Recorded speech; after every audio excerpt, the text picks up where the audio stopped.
আসসালামু আলাইকুম। আজকে 8 অনওয়ার্ডস এর পক্ষ থেকে আপনাদের সবাইকে আবারও স্বাগতম। আমি ফারিয়া সরণি, আজকের আলোচনার উপস্থাপক। আমরা আজকে এমন একটা বিষয় নিয়ে কথা বলবো যা শুধু আইন বা নীতির ব্যাপার নয়, বরং এটি আমাদের সমাজ, মূল্যবোধ এবং ন্যায় বিচারের বিষয়। ধর্ষণ ও যৌন সহিংসতা প্রতিরোধে আইন ও সমাজের ভূমিকা কি, এটা আমাদের কাছে এখন খুবই গুরুত্বপূর্ণ বিষয় হয়ে গিয়েছে। বাংলাদেশে এই ভয়াবহ অপরাধ বন্ধ করতে পারছে কি? ভুক্তভোগীরা কি ন্যায় বিচার পাচ্ছে? আইনি সংস্কার এক্ষেত্রে কতটা কার্যকর? আর সমাজের দৃষ্টিভঙ্গি কি আদৌ বদলেছে? এই প্রশ্নগুলোর উত্তর আজকে আমরা খুঁজবো আলোচনায়। তো আমরা এখানে আমাদের যেই আহ, আমরা যাদেরকে আজকে ইনভাইট করেছি কথা বলার জন্য, তাদের পরিচয়টা আজকে দিয়ে নিই। প্রথমে আছেন ইসরাত ঈশা আপু, তাসিন ভাইয়া এবং মীর মুসলিম ভাইয়া। আপনারা যদি একে একে আপনাদের পরিচয়টা দিয়ে দিতেন।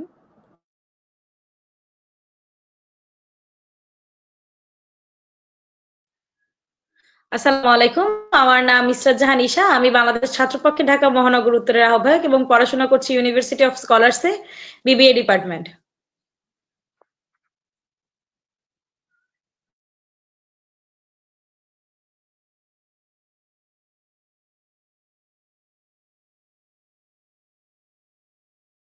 জি তাসিন ভাইয়া বলেন। আমাকে শুনতে পাচ্ছেন? জি জি, আমরা আপনাকে শুনতে পাচ্ছি। আচ্ছা, আমার নাম এস এম সোহাইব তাসিন। আমি বর্তমানে সাউথ ইস্ট বিশ্ববিদ্যালয়ের স্থাপত্য বিভাগে পড়াশোনা করছি, পাশাপাশি বিভিন্ন অ্যাক্টিভিজম করা হয়। সরি, আমাদের মীর ভাইয়া কি আছেন? মুরসালিন মীর ভাইয়া, আপনি যদি একটু বলতেন।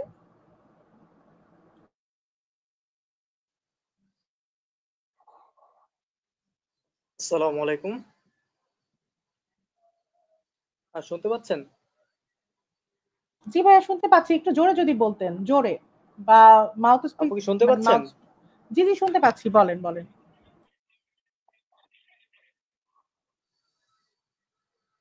আসসালামু আলাইকুম, আমি মুরসালিন মীর, আইসিপি এর বর্তমান আহ্বায়ক। পুরো পরিচয়টা দিতে পারতেছি না ব্যক্তিগত কারণে। ইসলামী আচ্ছা, সমাজতান্ত্রিক ইসলামিক সমাজতান্ত্রিক, আমরা জানি আমাদের একটা স্যাটায়ার পলিটিক্যাল গ্রুপ তৈরি হয়েছে, ইসলামিক সমাজতান্ত্রিক দল। আমরা সেই ইসলামিক সমাজতান্ত্রিক দলের আহ্বায়ক ভাইয়াকে এনেছি। তো আজকে আমরা আলোচনা শুরু করি। প্রথমে শুরু করব, আমরা মাঝখানে যাব ঈশাপুর কাছে। তাসিন ভাইয়াকে দিয়ে আমরা আজকে শুরু করি। তাসিন ভাইয়ের পরে মীর ভাইয়া, তারপরে ঈশাপু অ্যাজ এ ওমেন কি কি ফেস করেছেন, আমাদের সবার জীবনে গল্প আছে, এবং আমরা কিভাবে আমাদের বাচ্চাদেরকে এখান থেকে উদ্ধার করতে পারি সেই ব্যাপারে আমরা কথা বলবো। ধন্যবাদ।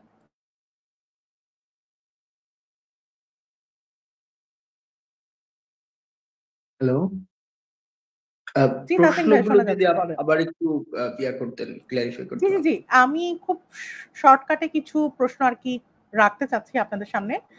আমার প্রশ্নটা হচ্ছে, বাংলাদেশের ধর্ষণের বিরুদ্ধে বর্তমানে যে আইনি কাঠামো তা কতটা কার্যকর? আচ্ছা, এখানে যদি বলি বাংলাদেশে বর্তমানে ধর্ষণের বিরুদ্ধে যে আইনি কাঠামো রয়েছে সেটা কতটা কার্যকর, তাহলে ব্যাপারটা হবে যে এটা কতটা কার্যকর সেটা দেখতে হলে আমাদেরকে গত কিছু বছরে বা গত সময়গুলোতে যে রেপ হয়েছে, বাংলাদেশে রেপের সংখ্যা এবং তাদের যে বিচারের অগ্রগতি এবং বিচারের অগ্রগতি, সেটা দেখলে আসলে বোঝা যায় যে আসলে বাংলাদেশের রেপের জন্য যে বিচার ব্যবস্থা সেটার কতটা অকার্যকর। এখন এইখানে আমি একেবারে স্পেসিফিক ভাবে আহ আরেকটা কথা যুক্ত করতে চাই, সেটা হলো যে আমরা ইতিমধ্যে দেখতে পেলাম যে বাংলাদেশে যখন রেপ হচ্ছিল, আমরাও যখন প্রথম আহ, আমাদের মনে আছে যে আমরা যখন এটা করলাম স্বরাষ্ট্র মন্ত্রণালয়ের অভিমুখে রেপের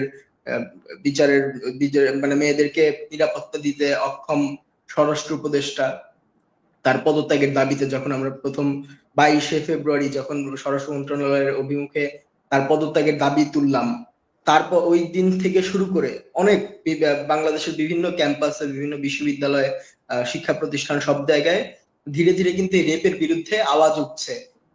তার মাঝখানে আরো উল্লেখযোগ্য কিছু হৃদয় বিদারক ঘটনা আমরা দেখতে পেয়েছি, বিভিন্ন বিভৎস রেপের ঘটনা দেখতে পেয়েছি। সেটার কারণে এই আন্দোলনটা মানে খুবই ছড়িয়ে পড়েছে। আর শেষ মুহূর্তে সেই যে আছিয়ার যে ঘটনাটা সেটা একেবারে স্পার্ক করেছে।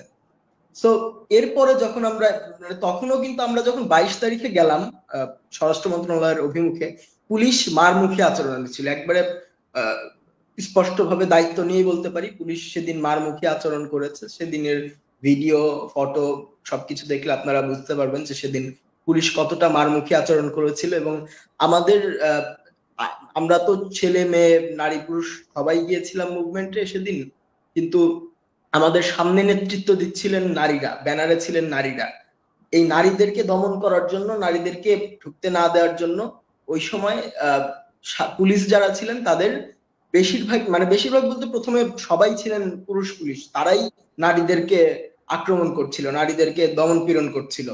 তারপরে যখন আমরা ওই সময় ওইখানে থেমে গিয়ে, স্বরাষ্ট্র মন্ত্রণালয় এখানে থেমে গিয়ে যখন আমরা এটার বিরুদ্ধে কথা বলা শুরু করলাম যে আমরা ধর্ষণ বিরোধী মিছিল নিয়ে এসেছি, এখানেও দেখা যাচ্ছে কোনো নারী পুলিশ সদস্য নেই, তখন হচ্ছে তারা কিছু নারী পুলিশ সদস্য নিয়ে আসে। এই যে ব্যাপারটা, এই যে জনগণের তোপের মুখে পড়ে স্টেপ নেয়ার ব্যাপারটা, এটার নিয়ে আমি আসলে আজকে কথা বলতে চাচ্ছি যে আমাদের দেশে ওই আন্দোলনটা ওই দিন থেকে শুরু হয়ে এই যে চলমান একটা আন্দোলন চলছে, এখনো চলছে। এখন এই আন্দোলনটা কিন্তু আমরা বলতে পারি এটা একটা গণমুখী আন্দোলনে পরিণত হচ্ছে বা হতে যাচ্ছে বা অনেকটাই হয়েছে। এই মুহূর্তে এসে উল্লেখযোগ্য কিছু ঘটনা ঘটে যাওয়ার পরে আসিফ নজরুল স্যার বা আরো যারা আছেন তারা মিলে কি করলেন, আমাদের আইন উপদেষ্টা আসিফ নজরুল স্যার, তারা এই আইনটাকে পরিবর্তন করে তারা করার চেষ্টা করলেন যে 3 মাসের মধ্যে বিচার করে ফেলবেন এই ধর্ষণের। তো ব্যাপারটা কিন্তু পুরোটাই মানে আরো সূক্ষ্মভাবে চিন্তা করলে দেখা যায় ব্যাপারটা পুরোটা হচ্ছে জনতুষ্টিবাদের রাজনীতি। মানে এটা সরি টু সে তাদের সাথে আমরা একসাথে কত মিছিল করেছি, একসাথে রাস্তায় কাঁধে কাঁধ মিলিয়ে মুভমেন্টের সময়, জুলাই অভ্যুত্থানের সময়, তাদেরই একটা বড় অংশ সরকারে আছেন। আসিফ নজরুল স্যার, সৈয়দা রেজওয়ানা আপা থেকে শুরু করে তারা এখন সরকারে গিয়ে ওই যে বলে না যে যেই ইয়েতে যায় সে লঙ্কায় যায় সেই রাবণ হয়, ব্যাপারটা হচ্ছে সেরকম যে তারা এখন গিয়ে জনতুষ্টিবাদের রাজনীতি করছেন। তারা গিয়ে, কারণ দেখেন ওই সময় তারা খুব একটা ওইটা নিয়ে মাথায় ঘামায় নাই, তারা কিছু করেই নাই। এখন তারা হচ্ছে হুট করে আইনটা পাল্টে দিল, মানে একেবারে ব্যাপারটা কেমন না যে হুট করে আইনটা পাল্টে দিল। এবং আরো সূক্ষ্মভাবে চিন্তা করলে দেখা যায় এই আইন পাল্টানোর কারণে, তারা যে আইনটা পাল্টে দিল, এই পাল্টানোর কারণে কিন্তু আমাদের দেশে গ্রামাঞ্চল থেকে শুরু করে বিভিন্ন জায়গায় আপনার ব্যক্তিগত সমস্যার সূত্র ধরে এইটাকে কিন্তু তারা একটা ব্যবহার করার চেষ্টা করবে যে এই ধর্ষণ মামলায় ফাঁসিয়ে দিলে 3 মাসের মধ্যে তার শাস্তি হয়ে যাবে, একটা বিশাল একজনের ক্ষতি হয়ে যাবে। এর কারণে যে বহু মানুষ ক্ষতির সম্মুখীন হবে না, এটা তো আমরা নিশ্চিত হয়ে বলতে পারছি না। আর একটা ধর্ষণের মামলা মানে আমরা সময় অল্প চেয়েছি, দ্রুত বিচার করতে চেয়েছি, তার মানে এই না যে সব মামলা গণহারে আমি 3 মাসের মধ্যে বিচার করে ফেলবো কোনো তদন্ত ছাড়া, বা 3 মাসের মধ্যে আসলে তদন্ত করা কতটুকু সম্ভব সেটাও দেখার বিষয় যে বাংলাদেশ পুলিশ বা বাংলাদেশের যারা এই বিষয়ে ডেডিকেটেড থাকবেন তারা কতটুকু সক্ষম যে 3 মাসের মধ্যে তারা বিচার করতে মানে তদন্ত শেষ করতে পারবেন। সো এটা আমি মনে করি পুরোটাই তারা পপুলিজমের রাজনীতি করছেন, জনতুষ্টিবাদের রাজনীতি করছেন, এছাড়া আর কিছুই নয়।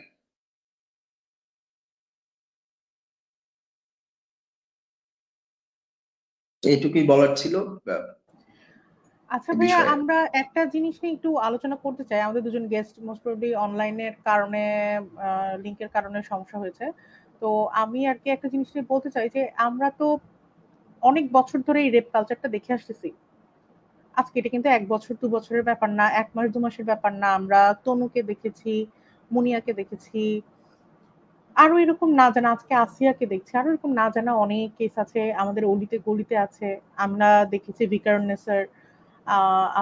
ভিকারনেসের যে টিচারটা, কি যেন, ভিকারনেসের টিচারটাকে দেখেছি।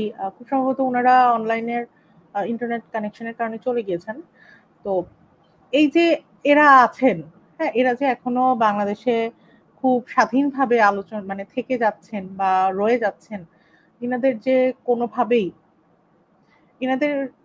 ইনাদেরকে যে কোনোভাবেই আমরা ধরতে পারছি না। এই যে আমাদের ভিকারনেসের পরিমল ছিলেন, তারপর ভিকারনেসের আরো একজন টিচারকে দেখলাম, বড় বড় স্কুল কলেজের মধ্যেও আমরা এই ধরনের সমস্যা দেখতে পাচ্ছি এবং বারবার দেখছি।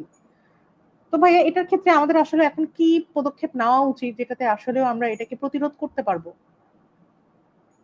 কারণ আমরা আন্দোলন তো আমাদের ফিউচার জেনারেশনের জন্য করেছি, আন্দোলন তো আমাদের জেনারেশন আমরা বেঁচে খেয়ে পড়বো এই জন্য তো করি নাই। আচ্ছা, এখানে আমি একটা বিষয় যুক্ত করব যে আপনি চিন্তা করলে দেখবেন যে এখন আমাদের দেশে খুব অহরহ, খুব নিয়মিত একদিনের মধ্যে 2টা 3টা আরো বেশি হতে পারে, আমরা খুবই কিছুক্ষণ পর পরই রেপের খবর পাচ্ছি। নতুন নতুন নিউজ ফিড রিলোড করলে, আমরা রিফ্রেশ করলে রেপের খবর পাচ্ছি তো এটা তো ঠিক। আমরা এই গত কিছুদিনের মধ্যে খুব বেশি বেশি রেপের খবর পাচ্ছি। তার মানে কি ব্যাপারটা এরকম যে রেপ বেশি হচ্ছে এই কয়েকদিনের মধ্যে, রেপের কোন ট্রেন্ড আসছে? ব্যাপারটা তো এরকম না। রেপ হয়ে আসছিল বাংলাদেশে, অহরহ রেপ হয়, রেপ হয়েই আসছিল। কিন্তু জিনিসটা হলো আমরা এখন রেপের খবরটা সামনে বেশি পাচ্ছি,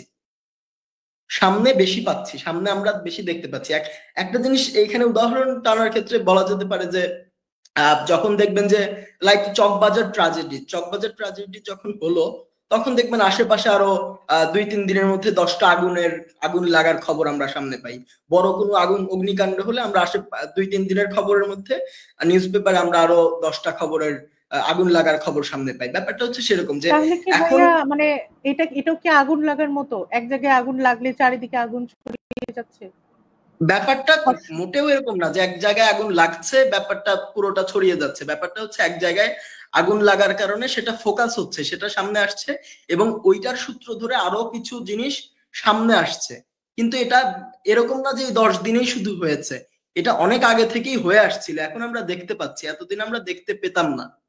ব্যাপারটা হচ্ছে এটা এরকম ছিল। এখন আপনি যদি বলেন যে এখানে হচ্ছে তাসিম ভাইয়া, আমি আসলে যে প্রশ্নটি করেছিলেন ওইখানে যদি আমি একটু থাকি যে এই রেপটা আমরা কমাবো কিভাবে, এখানে যদি আমি একেবারে লং টার্ম চিন্তা করি, যে একেবারে সুদূর প্রসারী চিন্তা করি যে কিভাবে কমানো যেতে পারে এই জায়গাটাতে, সেক্ষেত্রে আমি বলবো যে শুধুমাত্র রেপ না, রেপ তো একটা অকারেন্স, এর বাইরেও আরো বিভিন্ন কিছু আছে। এটার একটা কমন বিষয় হচ্ছে যে আমি ক্ষুদ্র ক্ষুদ্র বিষয়ে ছাড় দিব না, আমি ক্ষুদ্র ক্ষুদ্র বিষয়ে ছাড় দেব না। যেরকম একটা বাচ্চা মেয়ে যদি গিয়ে বলে তার শিক্ষকের দ্বারা সে অ্যাবিউজ হয়েছে বা সামথিং কিছু বলার চেষ্টা করে, ওই জিনিসটাকে সিরিয়াসলি না, ওই জিনিসটা অনেকে ভাবে যে না এটা তো তেমন কিছু না, লাইটলি নেয়, না এটা নেওয়া যাবে না। সো ওই ছোট ছোট জায়গায় যদি আমরা প্রতিরোধ গড়ে তুলতে পারি, সেক্ষেত্রে আমাদের দেখবেন যে সমাজে এই এই জায়গাটা কমে আসবে। যেরকম ব্যাড টাচ গুড টাচ নিয়ে আমাদের এখন একটু কনসার্ন হয় বা বিভিন্ন ভিডিও সামাজিক যোগাযোগ মাধ্যমের মারফতে সামনে আসে। সো এই জিনিসটা বাড়ানো, যে কোনটা গুড টাচ কোনটা ব্যাড টাচ, এটা ছেলে মেয়েদেরকে বোঝানো, বাচ্চাদেরকে বোঝানো এবং সেই অনুযায়ী যাতে তারা কমপ্লেন করতে পারে, সেই কমফোর্ট জোনটা বাবা মার সাথে সন্তানদের তৈরি করা, সেটা তৈরি করে দেয়া। এইসব করলে আসলে মানে ছোট ছোট জায়গা থেকে শুরু তো হয় নিজের পরিবার থেকে বা পরিবারের আশেপাশের মানুষজনদের থেকেই তারা প্রথম রেপের বা অ্যাবিউজের শিকার হয়। এই জায়গাগুলোতে আমরা যদি কাজ করতে পারি, তাহলে মানে আমি বলছি না যে বড় রেপ করতে হবে, বড় কিছু করতে হবে, আমরা যদি ছোট ছোট জায়গায় কাজ করতে পারি, তাহলে আসলে এই বড় বড় রেপের ঘটনা ঘটবেই না, বা এটা থেকে আমরা মুক্তি পেতে পারবো। এর উদাহরণ হিসেবে, যদিও একটু অন্যরকম হয় কিন্তু কনসেপ্টটা সেম, এই জন্য আমি বলছি।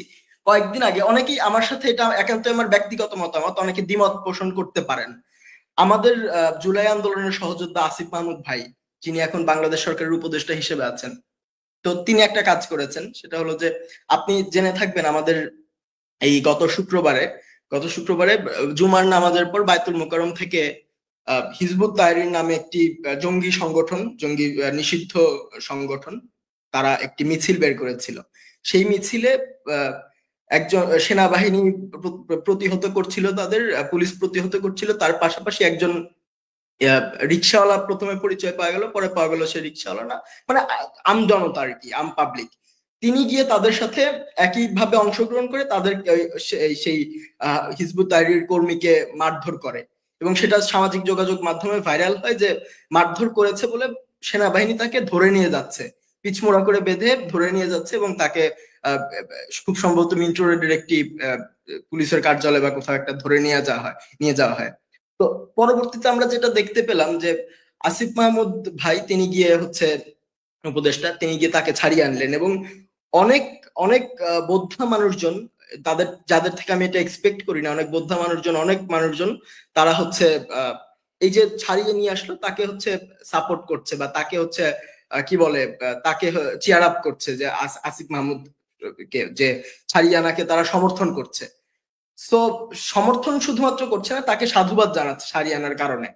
সো এই ব্যাপারটা যদি দেখেন যে একজন রিক্সাওয়ালা হোক বা আম জনতা হোক, তার তো কোনো ম্যান্ডেট নাই বা তার এরকম কোনো ক্ষমতা নাই যে সে একজন মানে ফৌজদারি দায়িত্ব হাতে তুলে নেওয়ার তো তার কোনো ক্ষমতা নাই। ব্যাপারটা খুবই সূক্ষ্ম। হয়তো তার জেল হইলে কি হইতো, মানে তার যদি তাকে ধরে নিয়ে যাইতো তাহলে তার কি হতো, তার জাস্ট মানে তার নামে কোনো মামলাও দেওয়া হয় নাই, তাকে এমনিতেই ছেড়ে দিত। কিন্তু এই যে ব্যাপারটাকে গ্লোরিফাই করা, যে সে ইয়েতে হিজবুত তাহরিরকে মারতে গেল, আমি তাকে ছাড়িয়ে নিয়ে আসলাম। সো এই ব্যাপারটা তো ঠিক নাই। এই যে সূক্ষ্ম বিষয়, আমি আজকে তাকে ছাড়িয়ে নিয়ে আসলাম, কালকে যখন ওই রিক্সাওয়ালা বা ওই আমজনতা আসিফ মাহমুদকে যদি রাস্তায় ফেলে মারে, তখন সে কি তাকে মব বলবে? নিশ্চয়ই তাকে মবই বলবে, যে মবের হাতে মব লিঞ্চিং এর শিকার হলেন আসিফ মাহমুদ। এটা তখন কেমন দেখাবে যে নিজের পক্ষে গেলে মব, নিজের বিপক্ষে গেলে মব, আর নিজের পক্ষে গেলে সেটা মব না। সো এই যে সেই মানুষটা হয়তো জানেও না যে তার মারা ঠিক না, তার ওইখানে গিয়ে সরাসরি গায়ে হাত তোলা বা ফৌজদারি দায়িত্ব নিজের হাতে তুলে নেওয়া ঠিক না, এই মানুষটা হয়তো জানেই না। তাকে যদি গ্রেফতার করা হতো এবং এটা নিউজ মিডিয়াতে আসতো, ইলেকট্রনিক মিডিয়া, প্রিন্ট মিডিয়া সবকিছুতে আসতো, তাহলে হয়তো একটা আলোড়ন তৈরি হতো, হয়তো তার 2 দিন মানে খুবই অল্প শাস্তি হতো, অথবা তাকে ছেড়েও দেওয়া হতে পারতো, মানে পুলিশের মাধ্যমে বা যে কোনো ইয়েতে ছেড়ে তার খুবই সামান্য পরিমাণের শাস্তি হতো হয়তো বা। কিন্তু এটার মাধ্যমে যে মেসেজটা সমাজে আসতো যে সে হচ্ছে গিয়ে একটি এরকম ফৌজদারি দায়িত্ব নিজের হাতে তুলে নিয়েছিল, যেটা ঠিক না, এই জন্য তাকে এরকম অ্যারেস্ট করা হয়েছে। কিন্তু এখন কি আসলো, যে এখন মেসেজটা কি আসলো, আসিফ মাহমুদ সাহেব যখন ছাড়িয়ে নিয়ে আসলেন তখন মেসেজটা আসছে যে না, এটা করা যায়। আসলে আমরা মব বলি, এই যে মবের লেজিটিমেসি তো এরাই দিচ্ছে, আসিফ ভাইদের মতো ওনারাই তো মবের লেজিটিমেসি দিচ্ছে। পরে যখন তারা মবের হাতে যদি কখনো শিকার হয়, তখন তো তাকে মবই বলবে, তখন তো তাকে অন্য কিছু বলবে না। সো এই যে সমাজের ব্যাপারটা খুবই ছোট, কিন্তু চিন্তার বিষয়। এই যে ছোট ছোট জায়গাগুলোতে কাজ করতে পারাটা, এই ছোট ছোট জায়গাগুলোতে কাজ করাটা, প্রশ্রয় না দেওয়া, এইটার কারণে সমাজ আগাবে। এইটার কারণে হচ্ছে কি আমাদের এই বড় বড় অনেক কিছু প্রতিহত করা যাবে, দমন করা যাবে, বড় বড় অনেক কিছুর থেকে, অনেক কাণ্ড থেকে আমরা বাঁচবো। এতটুকুই বলার ছিল। আচ্ছা, এরপরে আমরা যাব একটু ঈশাপুর কাছে, তারপর মীর ভাইয়ের কাছে যাব। খুব ইম্পর্টেন্ট একটা জিনিস নিয়ে একটু কথা বলতে চাচ্ছি, সেটা হচ্ছে আমরা এজ এ ওয়েমেন যেটা ফেস করি সবসময়, ভিকটিম ব্লেমিং বা ভুক্তভোগীকে দোষারোপ আমাদের সমাজে কেন এত প্রচলিত, আর এটা ঠিক কিভাবে বন্ধ করা যায়? পুরুষতান্ত্রিক দৃষ্টিভঙ্গি ও ধর্ষণের মধ্যে আসলে কি সম্পর্ক রয়েছে?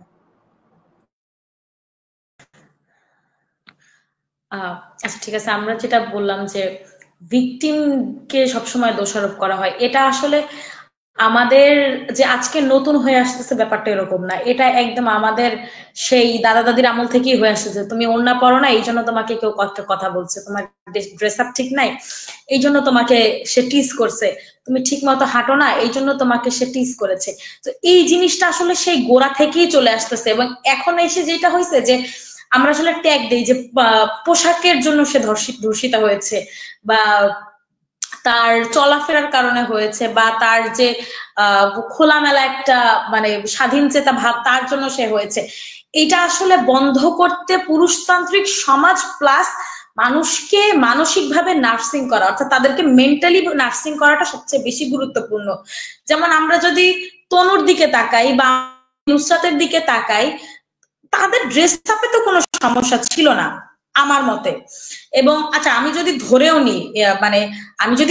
নিই যে তাদের, আচ্ছা তারা হচ্ছে 18+ বা তাদের ড্রেস আপে সমস্যা ছিল, এই যে বাচ্চাগুলোকে রেপ করা হচ্ছে, খাগড়াছড়িতে ক্লাস 8 বছরের একটা বাচ্চাকে রেপ করার পর তার হাত কেটে তাকে হচ্ছে রেল লাইনে ফালায় রাখা হয়েছে। তারপর হচ্ছে এবার এই যে আসিয়ার ব্যাপারটা নিয়ে সারা বাংলাদেশে একটা বিশাল একটা ম্যাসাকার হয়ে গেল, বা বিশাল একটা মানে ইয়ে হয়ে গেল যে কিভাবে একটা বাচ্চাকে 3 জন ধর্ষণ করে মাত্র সব। সে তো ভাই নারী হয়েই উঠতে পারে নাই, সে প্রপারলি মেয়েই হয়ে উঠতে পারে নাই। তো এই জায়গাটা হচ্ছে যে আমার মনে হয় যে মানসিক যে একটা মানে বিকৃত একটা মস্তিষ্ক, আমি জাস্ট বলতে চাই একটা বিকৃত জঘন্য মন মানসিকতা হইলেই একটা মানুষ আসলে এইভাবে যেতে পারে।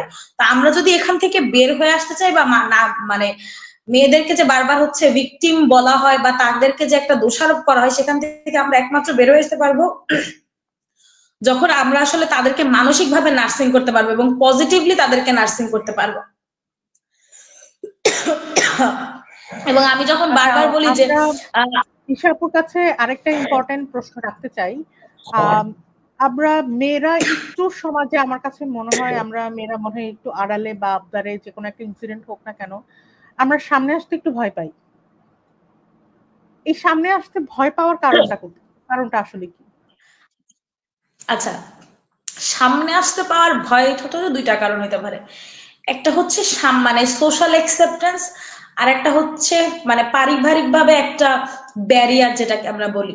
অর্থাৎ আমি একটা মেয়ে মানুষ রাজনীতি করব, সেটা আমার পরিবারের কাছে একরকম, কিন্তু সেম ফিল্ডে থেকে যদি আমার ভাই কাজটা করে সেই জিনিসটা অনেক প্রশংসনীয় হয়ে যায়। তো এই যে ফ্যামিলির ব্যারিয়ারটা বা সোশ্যালি মানুষের যে একটা অ্যাকসেপ্টেন্সের ব্যাপার থাকে যে মেয়েরা কেন বাহিরে থাকবে, বা মেয়েরা তো বাসায় থাকবে, তারা বাইরে কেন নামবে, তারা কেন মিছিল মিটিং করবে। তো এই অ্যাকসেপ্টেন্সের জায়গাটা থেকে আসলে মেয়েরা বাহিরে আসতে চায় না। বাট আমরা যখন দেখি যে আমরা বিভিন্ন সময় বিভিন্ন আন্দোলন দেখি, 2018 কোটা আন্দোলন বা হচ্ছে 21 হাফ পাস আন্দোলন, বা আমরা যখন মেট্রো রেলের হাফ পাসের জন্য আন্দোলন করছি, এবং সবচেয়ে বড় একটা অংশ ছিল হচ্ছে জুলাই আগস্টের যে একটা আমাদের যে অভ্যুত্থান, এখানে কিন্তু বিশাল একটা রোল ছিল মেয়েরা, এবং তারা সামনের সারিতে ছিল। কিন্তু তারপরে এই মেয়েরা কেন আসে নাই, বা কিছু সংখ্যকের পরে বাকিরা কেন তাদের আগ্রহটা হারায় ফেলছে? ইটস অনলি বিকজ যে তারা আসলে ওই সাপোর্টটা পায় নাই। একটা যেই মানে আমাদের সারাউন্ডিংসটা যে পরিমাণ সাপোর্টিভ হওয়ার কথা ছিল, বা একটা ছেলের ক্ষেত্রে যে পরিমাণ মানে সাপোর্টিভ আমাদের ফ্যামিলি বা আমাদের সোসাইটি হয়, একটা মেয়ের ক্ষেত্রে ওই সাপোর্টিভটা ওই ফ্যামিলি বা একটা সোসাইটি হয় না। সেই ক্ষেত্রেই মেয়ের আসলে পিছনে পড়ে যায়। আচ্ছা, ঈশার কাছ থেকে এবার আমরা একটু মুরসালিন মীর ভাইয়ার কাছে যাব। মীর ভাইয়া, আসলে আমাদের এই যে সমস্যাগুলো আমরা দেখছি, ধর্ষণের জন্য আমরা এখন চাচ্ছি মৃত্যুদণ্ডের বিধান যদি কার্যকর করা যায়, তো এটা আসলে কার্যকর হলে কি আমাদের অপরাধটা কমবে, নাকি এটা ভুক্তভোগীদের বিচার পাওয়ার পথটা আরো কঠিন করে দিবে? আমরা ভারত, যুক্তরাষ্ট্র, ইউরোপ এদের ধর্ষণ আইনটাও একটু মানে এদের থেকে কি বাংলাদেশ কিছু শিখতে পারে? আর ধর্ষণের শিকার ব্যক্তিদের আইনি ও মানসিক সহায়তা দেওয়ার জন্য কি কোনো ধরনের নীতি আজ পর্যন্ত বাংলাদেশ সরকার নিয়েছে কিনা? আর দ্রুত বিচার ট্রাইব্যুনালে এটা কি বিচার হওয়া সম্ভব কিনা? এই প্রশ্নগুলোর উত্তর যদি আমাদেরকে মীর ভাইয়া দিতেন। মীর ভাইয়া মনে হয় ডিসকানেক্টেড হয়ে গিয়েছেন। আচ্ছা, আমরা তাহলে তাসিম ভাইয়ার কাছে যাই, যে আমরা যদি ট্রাইব্যুনালের ব্যাপারটা নিয়ে একটু চিন্তা করি, এই ট্রাইব্যুনালটা কি বানানো সম্ভব ধর্ষণের ক্ষেত্রে দ্রুত বিচারের জন্য?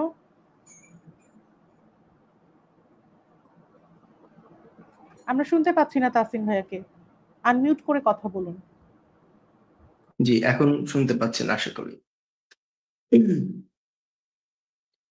আচ্ছা, আপনি প্রশ্ন করেছিলেন যে ধর্ষণের এখানে দ্রুত ট্রাইব্যুনাল করা সম্ভব কিনা, ট্রাইব্যুনাল করে বিচারের আওতায় আনা সম্ভব কিনা। এটা অবশ্যই সম্ভব, এবং এটা হচ্ছে যে এখন যে মুভমেন্টটা চলছে সেটার একেবারে প্রধান দাবিগুলোর মধ্যে একটি। ধর্ষণ ও নিপীড়নের বিরুদ্ধে বাংলাদেশ যে প্ল্যাটফর্মটি আছে তাদেরও এটি একটি দাবি যে ধর্ষণের যে বিচারিক কার্যক্রম আমরা দেখি সেটা অনেক লেন্দি প্রসেসে হয়। তো এখানে কাজ করা, এখানে এটা যত দ্রুত করা যায় এবং খুবই সূক্ষ্মভাবে তদন্তের সাপেক্ষে যত দ্রুত করে ফেলা যায়। কারণ একজন ধর্ষিতা নারী যিনি ধর্ষিত হন, তিনি যখন দেখেন যে সে বিছানা থেকে উঠতে পারছে না, কিছুদিন, এবং তাকে যে ধর্ষণ করেছেন সে দিব্যি জেলখানায় থাকার বাইরে থাকে, সে ঘুরে বেড়াচ্ছে, বা মানে তার অবস্থায় নেই, তার চেয়েও যে ধর্ষণ করলো তার চেয়ে ধর্ষিতা যে সে বাজে অবস্থায় আছে। তো এই ব্যাপারগুলো যাতে না হয়, এটা অবশ্যই দ্রুত বিচার হওয়া উচিত। এবং আরেকটা প্রশ্ন করেছি, সরি ভুলে গেছি। আহ আচ্ছা, আমি একটু পরে আবার বলছি অন্য ইয়ার কাছে, ঈশাপুর কাছে একটু। আচ্ছা, ঈশাপুর কাছে আমরা একটু যাব। আমরা আসলে এখন আমরা খুব গুরুত্বপূর্ণ একটা মানে আমরা চাচ্ছি যে বিচারটা আমাদের দরকার। ঈশাপুকে শুনতে পাচ্ছেন কিনা? আমরা যে বিচারটা চাচ্ছি সেই বিচারটা বাংলাদেশের সংবিধান অনুযায়ী এখন পর্যন্ত 180 সর্বনিম্ন 180 দিন সময় লাগে, তাও যদি সবকিছু ঠিক মতো চলে। আমরা জানি আমাদের বিচার ব্যবস্থা অনেক লুজ বা অনেক ঢিলা বা অনেক সময় নিয়ে কাজ করে আর কি, 10 বছর 12 বছর লেগে যায়। তো আমি আসলে জানতে চাচ্ছি ধর্ষণের জন্য মৃত্যুদণ্ডের বিধান কতটা কার্যকর এবং এটা থেকে আসলে অপরাধ কমবে কিনা। আচ্ছা আপা, আমরা যেখানে বলতেছি যে বিচারের জন্য মিনিমাম 180 দিন সময়, যেখানে আপনার ভিকটিম আছে, যেখানে সাক্ষী উপস্থিত এবং যারা দোষী তারা স্টেটমেন্ট দিয়েছে, তারা সবকিছু থাকার পরেও কেন হচ্ছে আমরা বলতেছি যে 180 দিন সময় লাগবে, প্রথম কথা। দ্বিতীয় কথা হচ্ছে অনেকে বলতেছে যে আইনজীবীর হচ্ছে মানে ধর্ষকের পক্ষের আইনজীবী যে নিয়োগ করবে তাকেও নাকি মানে স্টুডেন্টদের হাতে তুলে দিতে বা যেটা কিছু। আমার কথা হচ্ছে আমরা যদি ধর্ষিতার উপরে মানে অবিচার না করি, মানে ধর্ষক যাতে বলতে না পারে যে তার উপর ইনজাস্টিস হয়েছে, তো এই জায়গাটা থেকে বের হয়ে আসতে হবে এক। আর হচ্ছে যে মৃত্যুদণ্ড, দেখেন আমরা বারবার এই যেমন আসিয়ার মায়ের একটা কথা আমার খুব কানে ভাসে যে আমার মাইয়ারা যদি বাইচাও যায় তাইলে ওরে কে নিবে। তো এই যে একটা যে মানে কি বলবো আসলে, এটা একটা সোশ্যাল হ্যাঁ এই যে একটা ট্যাবু, একটা ট্যাবু, এইটা থেকে আসলে বের হয়ে মানুষ কখনোই আসতে পারবে না, অ্যাটলিস্ট বাংলাদেশের মানুষ আপু আসতে পারবে না, টু বি ভেরি অনেস্ট। এখন মৃত্যুদণ্ডটা কতটুকু কার্যকরী, দেখেন আমরা আসলে বিশ্বাস করি যে একটা মৃত্যুদণ্ড যদি হয়, একটা জীবনের বিনিময়ে যদি একটা ধর্ষককে মৃত্যুদণ্ড দেওয়াও হয়, তাহলে বাকি যারা আছে তারা শিক্ষা পাবে, এবং এই শিক্ষাটা দরকার। কারণ মানুষ রেপটাকে, মানুষ ধর্ষণটাকে এত নর্মালাইজ করে ফেলছে। এই যে তাসিন একটা কথা বলছে যে ছোট ছোট বিষয়গুলাকে যাতে হেলাফেলা না করে, যদি আমার বাচ্চা আমাকে এসে বলে যে আমাকে আমার চাচু ব্যাকটাচ করছে বা আমাকে আমার মামা ব্যাকটাচ করছে, আমাকে আমার ভাই ব্যাকটাচ করছে, আমার তখনই উচিত সে আমার যত বড়ই আত্মীয় হোক না কেন, যত বড়ই যা হোক না কেন, তার এগেন্স্ট আমার এক স্টেপ নেওয়া, নাকি এইটা বলা যে তোমার চাচু, তোমার ভাইয়া, তোমার মামা কথা বইলো না। এইখানেই হচ্ছে আমরা ভুলটা করি, যে আমরা এই জিনিসগুলোকে নর্মালাইজ করে ফেলি। দেখেন আসিয়াকে যারা ধর্ষণ করছে তারা কিন্তু দূরের কেউ না, তার বোনের জামাই, তার তাওই, এবং তার মানে তার বোনের ভাসুর। আমরা কিন্তু আসলে এই মানুষগুলোকে নিজের পরিবারই মনে করি, রাইট? কিন্তু সেই মানুষগুলোর কাছেই যখন সে নিরাপদ না, বা আমার বোন বা আমার বাচ্চা যদি সেখানে নিরাপদ নয়, আমি তো আসলে ওইটা দেখবো না যে সে আমার কি হয়। আমার কাছে মনে হয় যে মানে এই ইয়েটা থেকে বের হয়ে আসতে হবে যে কথা বলা যাবে না, বলা যাবে না। ইভেন ইফ সেটা যদি আমার বাসার টিউটরও হয়, যে আমি আমার টিচার আমাকে ব্যাকটাচ করেছে, আমরা বলে যে টিচার ব্যাকটাচ করেছে, কথা বলা যাবে না। Even if he is my teacher, তাও আমাকে তার এগেইনস্ট কথা বলতে হবে, আমার ভয়েস রেজ করতে হবে। এই জিনিসটা থেকে বের হয়ে আসতে হবে যে মানুষ কি বলবে, বা মানুষ ট্যাবও দিবে, বা বলবে যে তাকে অ্যাবিউজ করা হয়েছে। তো এই জিনিসটা থেকে বের হয়ে এসে আমার কাছে মনে হয় যে পর্যাপ্ত শাস্তি। একটা মেয়ে ধর্ষণ হওয়া মানে সারা জীবন সেই কলঙ্কটা তার মাথায় করে ঘুরে বেড়ানো। সে লাইফে যতই সাকসেসফুল হয়ে যাক, সে যতই কিছু হয়ে যাক, আমরা কিন্তু বলি যে তাকে সেই সময় রেপ করা হয়েছে, বাট তাকে ইয়ে করা হয়েছে। তো আমাদের কাছে মনে হয় যে এই ট্যাবুটা থেকে বের হয়ে আসতে হবে, এবং এটা আসার জন্য অন্তত একজন ধর্ষকের দৃষ্টান্তমূলক শাস্তি হওয়া উচিত, এবং সেটা যদি ফাঁসিও হয় আমি সেটারই পক্ষে। আচ্ছা, এবার আমরা একটু মুরসালিন মীর ভাইয়ের কাছে যাব। আমরা অন্যান্য কান্ট্রিতে, যুক্তরাষ্ট্র, ইউরোপে ধর্ষণ আইন থেকে বাংলাদেশের জন্য কি শিক্ষা নিতে পারি, কিংবা আমরা যদি ইসলামী শরিয়া দেখি সেটা থেকে আমরা আসলে কিভাবে বাংলাদেশের আইনটাকে গুছিয়ে নিতে পারি। ধন্যবাদ। ধন্যবাদ। বাংলাদেশের যে আইনটা আছে বর্তমানে, এটা কার্যকরী কোনো ইফেক্টিভ আইন না। আবার নতুন করে যে আইনটা করা হয়েছে যে 15 দিনের ভিতরে তদন্ত কমপ্লিট করে 90 দিনের ভিতরে বিচার কমপ্লিট না হলে জামিন অযোগ্য। এখন এই যে জামিন অযোগ্যতা বিষয়টা আনলো, এটার কারণে কি হচ্ছে যে আরেকটা বিষয় আগে বলে রাখি, আমাদের সমাজে প্রায় 80% ধর্ষণ কেস গুলো কিন্তু হয় ভুয়া। এখন এই ভুয়া ধর্ষণ কেস গুলোর জন্য যদি কোনো আসামিকে অ্যারেস্ট করা হয় এবং সেটা যদি বিচারাধীন থাকে, যদি মানে প্রমাণ যদি না হয় আর কি, বিচার প্রক্রিয়া সম্পূর্ণ না হলে তখন যাই কি হবে, মানে দেখা যাচ্ছে যে সে একজন নিরপরাধ মানুষ, মানে অপরাধ না করে সে জেল খাটতেছে এবং সে জামিন পাচ্ছে না। তো এই যে একটা ন্যায় বিচার না পাওয়ার একটা অনিশ্চয়তা থেকে যায়। পাশাপাশি যদি ইসলামিক শরিয়া আইন যে আইনটা আছে, যদি এই আইনটা যদি প্রয়োগ করা যায়, আর দেখা যাচ্ছে যে মানে সোশ্যাল মানে সামাজিক ভাবে একটা সচেতনতা তৈরি হবে এবং এটা এই ভায়োলেশনটা করতে অনেকেই ভয় পাবে। আর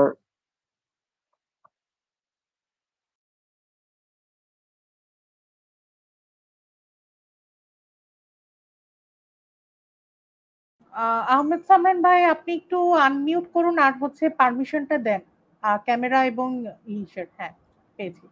আচ্ছা, হ্যালো। আমাদের মীর মুরসালিন ভাই অলরেডি চলে গেছেন। আমরা আলোচনা করতেছিলাম যে আমরা যদি অন্যান্য দেশ যদি দেখি, যুক্তরাষ্ট্র বা ইউরোপের ধর্ষণ আইন থেকে বাংলাদেশের জন্য আমরা ঠিক আসলে কি কি পদক্ষেপ নিতে পারি, এটা যদি একটু আমাদের সামরান ভাই যদি বলতেন। মানে আমাদের ধর্ষণ পদক্ষেপ তো আইনটা আসলে অনেক কিছু নেওয়া। জি জি জি, আমাদের ধর্ষণ আইনটা সংস্কার হ্যাঁ, করা উচিত। পদক্ষেপ তো আসলে অনেক কিছুই নেওয়ার আছে আর কি। হ্যাঁ, ধর্ষণ আইন অবশ্যই সংস্কার করার দরকার আছে। আরেকটা মানে একটা বড় সমস্যা হচ্ছে আমাদের আইনের এত ফাঁক ফোকর, যার কারণে দেখা যায় যে এই বিষয়গুলো আসলে অনেক লেন্দি হয়ে যায়। আর আর মানে আমরা যে জিনিসটা হয়তো বুঝতেছি না, দেখা যায় যে মেজরিটি টাইমে কেস নেওয়াই হয় না। আপনার আইন যতই স্ট্রং হোক, যদি মামলাই না নেওয়া হয়, সলিউশনটা কি? তো এই ক্ষেত্রে আসলে মানে অনেক অনেক কাজ করার বিষয় আছে আর কি।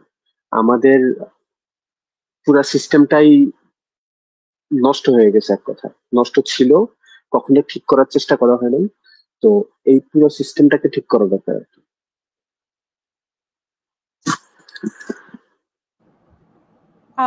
আমি আসলে আরেকটা জিনিস নিয়ে খুব বেশি অরিড যে আমাদের বর্তমানে বাংলাদেশের যে নিরাপত্তা ব্যবস্থা, যেটা একদম পুরোপুরি 5 আগস্টের পরে ভেঙে গিয়েছে, এবং এইটার সুযোগ নিয়ে আমরা, আমার কাছে কেন যেন মনে হয়, এটা আমার একান্ত ব্যক্তিগত মতামত, যে কেন জানি আমার মনে হয় যে এই যে এখন যে কেসগুলো আসছে, এটার সাথে আমাদের পতিত সরকারের কোনো মানে এক্স সরকারের কোনো হাত আছে কিনা, এটা নিয়ে যদি একটু কথা বলতেন আহমেদ সামরান ভাইয়া, কিংবা এটাও কোনো কনস্পিরেসির ফলাফল কিনা।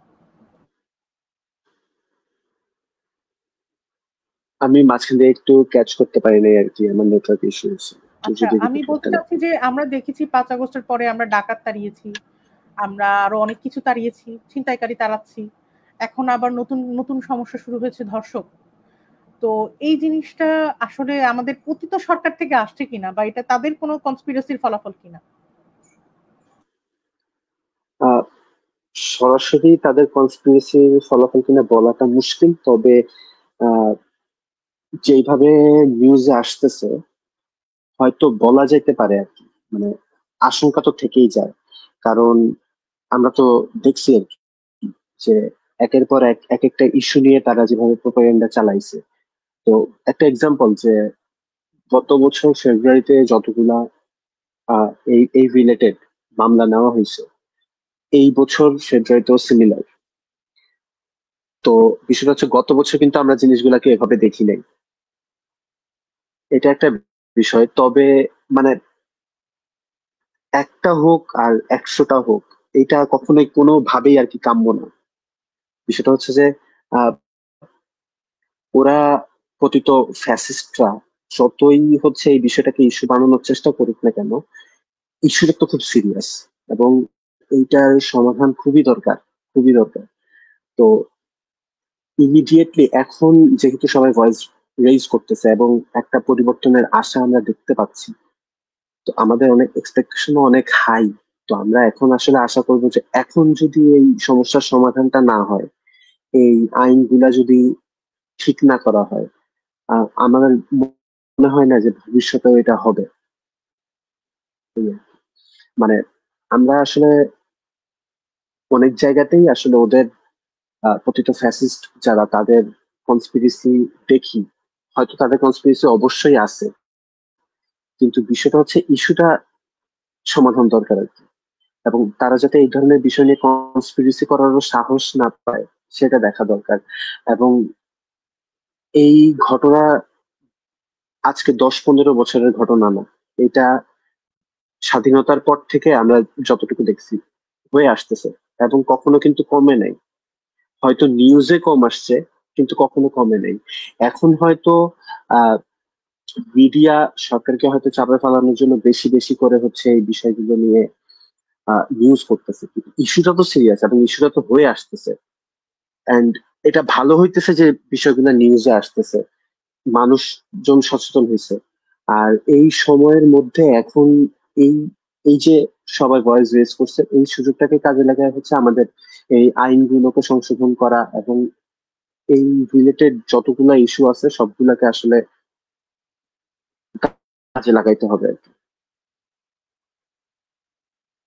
অনেক ধন্যবাদ সামরান ভাইয়াকে। আমরা এবার আমাদের একটা শেষ প্রশ্ন নিয়ে যাব হচ্ছে ইভান ভাইয়ার কাছে। সেটা হচ্ছে, বাংলাদেশের নারীদের না হয় নিরাপত্তা আমরা নিশ্চিত করার চেষ্টা করে যাচ্ছি, এই যে ধর্ষণের শিকার যেই ব্যক্তিরা রয়ে গেছেন, ছোট বাচ্চা, ছেলে কিংবা মেয়ে উভয়ের ক্ষেত্রেই আমরা এই কেসটা দেখতে পাচ্ছি, তাদের মানসিক স্বাস্থ্য ও মানসিক স্বাস্থ্য সহায়তা এবং পুনর্বাসনের ব্যবস্থাটা আসলে ঠিক কতটা দরকার, এটা কি আমরা আদৌ এখন পর্যন্ত উপলব্ধি করতে পেরেছি কিনা? যদি ইভান ভাই এই ব্যাপারে একটু বলতেন। হ্যালো, আমার ভয়েস কি শোনা যাচ্ছে? জি জি জি, ক্লিয়ার। আচ্ছা, অ্যাকচুয়ালি আই থিঙ্ক এই কোয়েশ্চেনটা আই থিঙ্ক ইটস বেটার আপনি নিজে আপু অ্যান্সার দেন। আমি অ্যাকচুয়ালি চাচ্ছি আপনার টেকটা শুনতে। আমি অ্যাকচুয়ালি শুনতেছিলাম, আমি আজকে আসলে আগেই জয়েন করতাম, আমি নামাজে ছিলাম, আসে ডিনার করছি। So but I have been listening to you. Isha আপুর কথাও শুনলাম, তাসিন ভাইয়ের কথাও শুনলাম। Really big thanks to Isha আপু। আপুকে আই বিন ফলোইং হার, দেখতেছিলাম উনি এটা নিয়ে বেশ আন্দোলন করতেছে, উনি আর তাসিন ভাই। এবং আহমেদ সামরান ভাইও ভালোই এটা নিয়ে টেকনিক্যাল পড়াশোনা করছে। তো সবারই অপিনিয়নটা শুনলাম এখানে। আপনার অপিনিয়নটা আমি শুনি নাই আপু, আপনার অপিনিয়নটা দেন বরং। এখানে আমি একটু ডাবল হোস্ট আমি চেঞ্জ করে আমি আপনার অপিনিয়নটা শুনতে যাচ্ছি। আপনি আপনার কোয়েশ্চেনের অ্যান্সারটা দেন। আচ্ছা, যদি এই প্রশ্নের উত্তর আমাকে দিতে হয় তাহলে অবশ্যই ধর্ষণ, সেটা ছোট বাচ্চা হোক, ছেলে হোক, মেয়ে হোক, কিংবা একজন নারী হোক, যার জন্যই হোক, এটা তার জীবনের সারা জীবনের একটা ট্রমা। এবং এই ধরনের ট্রমা আমাদেরকে পোস্ট ট্রমাটিক স্ট্রেস ডিসঅর্ডার থেকে আরো বড় ধরনের জিনিসে যেতে পারে, যেমন অনেকে সুইসাইডাল হয়ে যেতে পারে এবং একটা ফুল অকালে ঝরে যেতে পারে। আমি বলবো একটা ধর্ষণ একটা শুধুমাত্র অ্যাক্সিডেন্ট হিসেবে দেখতে, যে ভিকটিম তার জন্য বলবো এটা শুধুই একটা অ্যাক্সিডেন্ট। মানুষের জীবনে অনেক অ্যাক্সিডেন্ট হয়, হাত পা খসে পড়ে যায়, অনেক সময় স্ট্রোক করে, অনেক সময় মাথায় অনেক কিছু হয়। এটা শুধুই মাত্র একটা অ্যাক্সিডেন্ট হিসেবে যদি আমরা দেখি, এবং আমাদের এখান থেকে উত্তরণের পথের জন্য আমাদের অবশ্যই কাউন্সেলিং নিতে হবে। কাউন্সেলিং বলতে গেলে আমরা যেটা বুঝি সাইকোলজিক্যাল কাউন্সেলিং, কখনো কখনো মনে হতে পারে সাইকিয়াট্রিস্টের কাউন্সেলিং লাগতে পারে। এবং সবচেয়ে বড় কথা, আমাদের যে অভিভাবক বৃন্দ আছেন, আমাদের বড় ভাই বোন আছেন, তাদেরকে অবশ্যই এই ভিকটিমদের প্রতি সহায় হতে হবে, একটু সহায়তা প্রদান করতে হবে, নিজের হাতটা বাড়িয়ে দিতে হবে। কারণ এই ধরনের সিচুয়েশন একা পার করা বাচ্চাগুলোই জানে তাদের উপর দিয়ে কি যায়। তো আমি যদি সচেতন থাকি, তাহলে এই রেপিস্টরা খুব বেশি দিন সমাজে টিকে থাকতে পারবে না। আপনারা রেপিস্টদের, প্রথমে আমি বলবো আপনারা রেপিস্টদের জানার পর সোশ্যাল বয়কট করুন, তাদের পরিবারকে সোশ্যাল বয়কট করুন, তাকে সোশ্যাল বয়কট করুন। মুদিখানার দোকানদার কোনো রেপিস্টের কাছে খাবার বেচবেন না, কোনো চাউলের দোকানদার রেপিস্টদের কাছে খাবার বেচবেন না, কোনো শিক্ষা প্রতিষ্ঠানে তাদের জায়গা হবে না, কোনো অফিসে তাদের জায়গা হবে না। যদি আপনারা সোশ্যাল বয়কট এবং অর্থনৈতিকভাবে বয়কট করতে না পারেন, তাহলে এই রেপিস্টরা রেপ কর্ম চালাতেই থাকবে এবং বাংলাদেশ কোনোদিন এই রেপ কালচার থেকে বের হয়ে আসতে পারবে না। বাংলাদেশ ইন্ডিয়ার মতো ন্যাংটা না, বাংলাদেশিরা ইন্ডিয়ানদের মতো করে হচ্ছে, ভারতীয়দের মতো করে আমি বলবো, বিশেষ করে তারা যেখানে সেখানে মল ত্যাগ করে না। বাংলাদেশের মানুষ ভারতীয়দের তুলনায় অনেক সভ্য। তা আমাদের এই সভ্যতাটাকে আমাদের এগিয়ে নিয়ে যেতে গেলে আমাদের এই ধর্ষণের বিরুদ্ধে অবশ্যই এগিয়ে আসতে হবে এবং আমাদের প্রত্যেককে এগিয়ে আসতে হবে। ঠিক যেমন জুলাই রেভলিউশনে আমরা একে অপরের হাত ধরে এগিয়ে এসেছিলাম, ঠিক সেইভাবে এই যুদ্ধটা আমাদের জয়ী হতেই হবে। তো এটাই আমার বক্তব্য ছিল। আমি ঠিক এই জিনিসটা নিয়ে আমি একটু ঈশা আপুর কাছেও জানতে চাই, কারণ ঈশা আপুও একজন নারী এবং উনিও হয়তোবা মা বা বোনের জায়গা থেকে যেটা করা যায় সেই ব্যাপারে হয়তোবা বলবেন। ঈশা আপু মনে হয় কানেকশন চলে গিয়েছে। আচ্ছা, সামরান ভাইয়াকে দিয়ে তাহলে আজকে শেষ করি। সামরান ভাই, আপনি এই বিষয়টা আমি অ্যাকচুয়ালি সামরান ভাইয়ের কাছে কিছু জানতে চাই, বিকজ হ্যাঁ, আমার অ্যাকচুয়ালি পার্সোনালি মনে হয় যে ওনার কাছ থেকে অনেক কিছু জানার আছে, কিন্তু ওনাকে আর কি খোঁচাই বের করতে হয়, মানে আমার আর কি যেটা মনে হয় আর কি। আমার বিষয়টা হচ্ছে আজকে আমি একদমই প্রিপেয়ার্ড না, বুঝছো? ওই সেহরির পর থেকে ঘুমাই নেই, যার কারণে মানে বুঝতেছিও না যে কি এলোমেলো কি না কি বলতেছি। না না, আচ্ছা, মানে আমার অ্যাকচুয়ালি একটা কোয়েশ্চেন ছিল, এটা সামরান ভাইয়া দিবেন, আপুও দিবেন, তাসিম ভাইয়ের ঈশা আপু তো চলে গেল। সেটা হচ্ছে মানে ইটস বিন রিয়েলি লং না, যে আমরা কোনো লেটস একটা স্টেবল সিচুয়েশন আসতে পারছি সিন্স 5th অগাস্ট। প্রথমে আমরা হচ্ছে মানে ডাকাত তাড়িয়েছি। হ্যাঁ হ্যাঁ হ্যাঁ, বাট এই ইস্যুটা পসিবল না কেন? বিকজ এটা হচ্ছে আপনার স্যাবোটাজিং এর মাধ্যমে। ডাকাতের ক্ষেত্রে আপনার নামে মানে রাতের বেলা তারা যে টাইমে অ্যাটাক করে ইউজুয়ালি ওই টাইমে আমরা নামে পাহারা দিতে পারতাম, বাট এই ক্ষেত্রে মানে এই বিষয়টা একটু মানে ইম্পসিবল এর মতো হয়ে যায়, যে মানে প্রত্যেকটা জায়গায় প্রত্যেকটা সময় 24/7 মানে এই ইস্যুগুলা। তো মানে এক টাইমে আমরা দেখতেছি হচ্ছে আর্মিকে ম্যাজিস্ট্রেসি ক্ষমতা দেওয়া হয়েছে, পুলিশ তো পুলিশও হচ্ছে মানে এভরিথিং ইজ অ্যাক্টিভ। তাহলে মানে এখন মানে হোয়াট টু ডু, মানে এখন তাহলে কোন দিকে তাকাবো, মানে তাহলে মানে কি করা উচিত? তাহলে কি বলতে হবে যে আর্মি ব্যর্থ, যে পুলিশ ব্যর্থ? তাহলে তারা যদি হয় তারা এটা একটা চেঞ্জিং প্রসেসের মাধ্যমে হচ্ছে দিয়ে দিক, যারা হচ্ছে যে সামরান ভাইয়ের মতো যারা হচ্ছে ফিল্ডে ছিল বা যারা রেভলিউশনারি বা আন্দোলনকারী যাই ছিল ওদেরকে ট্রাফিকে যেমন দায়িত্ব দিয়ে দেওয়া হয়েছে, ডেজিগনেটেড পজিশন ওদেরকে দিয়ে দেওয়া হোক। এটা একটা প্রস্তাবনা, এটা নিয়ে মানে বলেন আপু, ফারিয়া আপুও বলেন। না, আমি একদম একমত। রেপের এগেইনস্টে যদি একটা স্কোয়াড আপনি দাঁড় করাতে না পারেন এলাকায়, তাহলে তো আপনি রেপ ঠেকাইতে পারবেন না। স্কুলে সব জায়গায় সচেতনতা বৃদ্ধি করতে হবে। আমার টিচার রেপিস্ট হলেও আমার টিচারকে আমার ছাড়া যাবে না। রেপিস্টের কোনো পরিচয় নাই, রেপিস্টের পরিচয় একটাই রেপ। এক্স্যাক্টলি, না ক্রিমিনাল সে যেই হোক, একজন ক্রিমিনাল সে যেই হোক, অফকোর্স সেটা অবশ্যই পানিশ হতে হবে আর কি। আমরা ইভেন মাদ্রাসার হুজুরদেরও দেখেছি, তাই না ভাই? আমরা মাদ্রাসার হুজুরদেরও দেখেছি। হুজুরও যদি এরকম হয়, তার পরিচয় সে একটাই, কোন ইসলামের পরিচয় না, সে একজন রেপিস্ট। এর বাইরে তার আর কোনো পরিচয় নেই। এক্স্যাক্টলি, মানে ক্রিমিনাল আর কি, ক্রিমিনাল যে ক্রাইম করছে সে। বিষয়টা হচ্ছে ইভান যেটা বললা যে সিন্স 5th অগাস্ট আমরা খুব বেশি একটা স্টেবল সময় দেখিনি, আর আর্মিকে ম্যাজিস্ট্রি পাওয়ার দেওয়ার পরেও তারা আসলে কতটুকু কি করছে সেটা তো দেখা গেছে, বা হচ্ছে পুলিশকেও আমরা ওভাবে সাকসেসফুল বলতে পারতেছি না বা স্পষ্টভাবে। হ্যালো, জি ভাইয়া, শোনা যাচ্ছে। হ্যাঁ ভাই, আপনার কথা শোনা যাচ্ছে। তো হ্যাঁ, স্পষ্টভাবে বলা যায় যে তারা ফেইল্ড। এখন এই জিনিসটা হওয়াটা খুবই স্বাভাবিক আর কি, কারণ একটা রেজিম 15-16 বছর তারা হচ্ছে লুটপাট করে, তারা পুরা দেশের সব আগাগোড়া যত সিস্টেম আছে, যতগুলো জায়গা আছে, নিজেদের লোক ইমপ্লিমেন্ট করে তারপর তারা ইমপ্ল্যান্ট করে তারা গেছে, তাই না? এখন তারা তো মানে প্রকাশ্যে জুম মিটিং এ শপথ করে বলতেছে যে এই যেই ঢাকাবাসী তাদেরকে থাকতে দেয় নাই।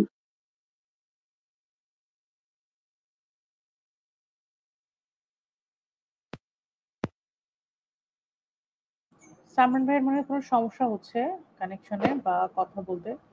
সালমান ভাই, আপনি কি শুনতে পাচ্ছেন? আচ্ছা, এটা সালমান খুবই ভাইয়ের ইম্পর্টেন্ট ছিল। বক্তব্যটা আমি একটু শর্ট করতে চাই। যারা আমাদেরকে প্রকাশ্যে বলে যাচ্ছে যে তাদেরকে ঢাকায় থাকতে দেওয়া হয় নাই, বাংলাদেশে থাকতে দেওয়া হয় নাই, তারা আমাদের উপর এই রিভেঞ্জ চালিয়ে যেতেই থাকবে এবং এটা হতে পারে তাদের একটা প্রোপাগান্ডা, যে প্রোপাগান্ডা হয়তোবা এখন চলছে। তো আমাদের অবশ্যই আরো বেশি সচেতনতা বৃদ্ধি করতে হবে। এরপরে আর যাই আসুক না কেন, যত ঝড়ঝাপটাই আসুক না কেন, বাংলাদেশের উপরে, বাংলাদেশের মানুষদের উপর, বাংলাদেশের মানুষদের এক জায়গায় থাকতে হবে, এক জায়গায় দাঁড়াতে হবে এবং এক জায়গায় প্রতিহত করতে হবে। বামপন্থী, আপনি বামপন্থী হন কিংবা আপনি ডানপন্থী হন কিংবা আপনি মধ্যমপন্থী হন, যেই পন্থী হন না কেন, আপনাকে অন্যায়ের বিরুদ্ধে কথা বলতে হবে। আপনি যদি কথা বলতে না পারেন, তাহলে আমার মনে হয় এই বিপ্লবের আর কোনো উদ্দেশ্য থাকে না। আপনার যদি ফ্রিডম অফ স্পিচ থাকার পরও আপনি যদি কথা না বলেন বা আপনি আরেকজনকে কথা বলতে নিষেধ করেন। তো আমরা আজকের আলোচনার একদম শেষ প্রান্তে চলে আসছি। আমরা এটা জানি যে ধর্ষণ আমি শুধুমাত্র আমি একটু টেক দিতে চাই অ্যাকচুয়ালি। আমি জানি না এটা অলরেডি বলা হয়েছে নাকি। সেটা হচ্ছে আমি যতদূর জানি শোয়েব তাসিন ভাই একটা ইনিশিয়েটিভ নিয়ে কাজ করতেছেন। সামরান ভাই এখানে থাকলে খুবই ভালো হইতো। সেটা হচ্ছে প্রাইভেট ইউনিভার্সিটি স্টুডেন্টস দেরকে হচ্ছে যদি একটা অ্যালায়েন্স ক্রিয়েট করা যায় এবং একটা সিঙ্গুলার পয়েন্টে আনা যায়, মানে এটা যদি একটা ডিক্লারেশন দিয়ে দিতেন এটা খুবই ভালো হইতো। সামরান ভাই ছিল। হ্যাঁ, তাসিন ভাই, আপনার ডিক্লারেশনটার জন্য আমরা অপেক্ষা করছি। এটা হলে খুবই ভালো হইতো অ্যাকচুয়ালি, সবাই একটু জানা যাইতো। থ্যাঙ্কস। আচ্ছা, ধন্যবাদ আমাকে সুযোগ দেওয়ার জন্য। আমি কিছু যান্ত্রিক ত্রুটির কারণে বের হয়ে গিয়েছিলাম। তো আমরা হচ্ছে আপনারা হয়তো দেখেছেন যে গত কিছুদিন ধরে বাংলাদেশের যে চলমান ধর্ষণের যে অবস্থা বা ধর্ষণ নিপীড়ন বা ঢাকা বিশ্ববিদ্যালয়ের মতো একটি জায়গায় যখন একজন নারীকে হেনস্থা করা হয়, যেটাকে আমরা আসলে স্ট্যান্ডার্ড হিসেবে দেখি, যেখানে আসলে সব ধরনের চর্চা, হিজাবের চর্চাও হয়, আবার একেবারে স্লিভলেস এর চর্চাও হয়। তো ওই জায়গা থেকে যখন এরকম একটা বিশ্ববিদ্যালয়ে একজন তৃতীয় শ্রেণীর কর্মচারী যখন একজন শিক্ষার্থীকে হেনস্থার শিকার করে এবং এই যে হেনস্থা করেছে তাকে আবার ফুলের মালা দিয়ে কিছু সন্ত্রাসী সংগঠনের বা ওই ধরনের কিছু মানুষজন গিয়ে তাকে যখন ফুলের মালা দিয়ে বরণ করে আনে, এই ব্যাপারটা যে আসলে কতটা ভয়ের, বা এই ব্যাপারটার পাশাপাশি আরো বাংলাদেশের বিভিন্ন কিছু এই ইস্যুতে সামনে আসছে যেটা আসলে খুবই আতঙ্কের। এবং ঢাকা বিশ্ববিদ্যালয়ের মতো একটি জায়গায় যখন এটা হয়, তখন আসলে অন্য বিশ্ববিদ্যালয় বা প্রত্যন্ত অঞ্চলের বা বিভিন্ন জেলার যে কলেজগুলো, বিশ্ববিদ্যালয়গুলো, তখন সেখানকার মেয়েরা আসলে মানে ভেতর থেকে ভয় পেয়ে যায়। ভেতর থেকে ভয় পেয়ে যাওয়ার যে ব্যাপারটা, এই বুঝি তাকে কেউ এসে হেনস্থার স্বীকার করে এবং সে তার বিরুদ্ধে কিছু বলতে পারবে না, কারণ যে বলে তাকে তখন ফুলের মালা দিয়ে বের করা হচ্ছে। তো এই সবকিছুকে কেন্দ্র করে আমরা যদি একটা এই আন্দোলনকে গণ আন্দোলন করতে চাই, তাহলে আসলে প্রাইভেট পাবলিক সবকিছু নির্বিশেষে আমাদের আন্দোলনটা করতে হবে। আমরা দেখেছি যে এই ইস্যুগুলোতে আমাদের বিভিন্ন প্রাইভেট ইউনিভার্সিটির সামনে ঝটিকা কিছু মিছিল, কিছু মুভমেন্ট, কিছু আন্দোলন হয়েছে। এটা অবশ্যই অ্যাপ্রিসিয়েটেবল, খুবই চমৎকার। যেখানে আগে রাজনীতির কোনো চর্চাই হতো না, এখন সেই প্রাইভেট ইউনিভার্সিটি গুলোর সামনে মানুষ বিভিন্ন ইস্যুতে আন্দোলন নিয়ে অ্যাটলিস্ট দাঁড়াচ্ছে, এটা খুবই চমৎকার। কিন্তু আমরা যদি এটাকে আরো একটু অর্গানাইজড ওয়েতে আন্দোলন আমরা করব, কিন্তু সবাই একসাথে যদি বিভিন্ন ইস্যুতে আমরা মিলিত হয়ে একটা অর্গানাইজড ওয়েতে একসাথে মুভ করতে পারি, একসাথে দাবিগুলোর সাথে ঐক্যমত হয়ে আমরা একসাথে যদি দাবিগুলো বিভিন্ন ইস্যুতে উত্থাপন করতে পারি, তাহলে ব্যাপারটা আরো চমৎকার হয় এবং ইফেক্টিভ হয়। সেক্ষেত্রে আমি প্রস্তাব করেছিলাম যে আমরা একসাথেই এখনকার ইস্যুটা নিয়ে, ধর্ষণের বিরুদ্ধে, নারী নিপীড়নের বিরুদ্ধে আমরা একসাথে দাঁড়াতে পারি কিনা, একসাথে সব বিশ্ববিদ্যালয়গুলো আসতে পারি কিনা। তো এইখানে অনেকেই আমার সাথে সংহতি প্রকাশ করেছেন এবং একসাথে কাজ করতে চেয়েছেন। সেখানে ইভান ভাই আছে নর্থ সাউথ থেকে, ভাষা আপু আছেন, আরো আমার সাথে আরো বেশ কিছু বিশ্ববিদ্যালয়ের শিক্ষার্থীদের, প্রাইভেট বিশ্ববিদ্যালয়ের শিক্ষার্থীদের সাথে যোগাযোগ হয়েছে। এর মধ্যে ডেফোডিল ইউনিভার্সিটির আছেন, তারপর হচ্ছে ইউআইটিএস ইউনিভার্সিটির আছে। আজকে আমার সাথে কিছুক্ষণ আগে ইউল্যাব ইউনিভার্সিটির একজন বড় সংগঠকের সাথে, অ্যাক্টিভিস্ট, তার সাথে কথা হয়েছে, তিনি আমার সাথে সংহতি জানিয়েছেন। এরকম প্রায় 5-6টা ইউনিভার্সিটিতে ইতিমধ্যে আমরা যোগাযোগ করতে সক্ষম হয়েছে। আশা করছি আমরা আরো সবগুলো ইউনিভার্সিটির সাথে যোগাযোগ করে একটা ঐক্যমতের ভিত্তিতে আমরা একটা বড় আন্দোলন গড়ে তুলতে সক্ষম হব। তো এটাই আসলে বলার ছিল। আমরা চাই যে সবগুলো প্রাইভেট ইউনিভার্সিটি আমরা একসাথে মুভ করি এবং যে ব্যাপারটা যাতে ইফেক্টিভ হয়। অনেক ধন্যবাদ তাসিম ভাইয়াকে আমাদের সবাইকে একটা ছাতার আন্ডারে আনার জন্য। ছাতাটা অনেক দরকার ছিল, যে কেউই হোক কাউকে না কাউকে উদ্যোগ অবশ্যই নেওয়া লাগতো। তো আজকের আমাদের পডকাস্টের আয়োজনে সবাইকে থাকার জন্য অনেক ধন্যবাদ। আমাদের আইন পরিবর্তন দরকার, কিন্তু তার চেয়েও বেশি প্রয়োজন সচেতনতা, মনোভাবের পরিবর্তন এবং অপরাধীদের বিরুদ্ধে আমাদের দৃঢ় অবস্থান। আর আমরা যদি বিচারহীনতার সংস্কৃতি ভাঙতে চাই, এই জন্য আমাদের সোচ্চার হতেই হবে, সমাজকেই বলতে হবে ধর্ষক নয়, ভুক্তভোগী সম্মান পাবে। আজকের পর্ব এখানেই শেষ করছি, কিন্তু আলোচনা ও লড়াই এখানেই শেষ নয়। আমাদের আওয়াজই আমাদের পরিবর্তন আনবে এবং আমাদের অবস্থানই বিচার নিশ্চিত করবে। ধন্যবাদ সবাইকে।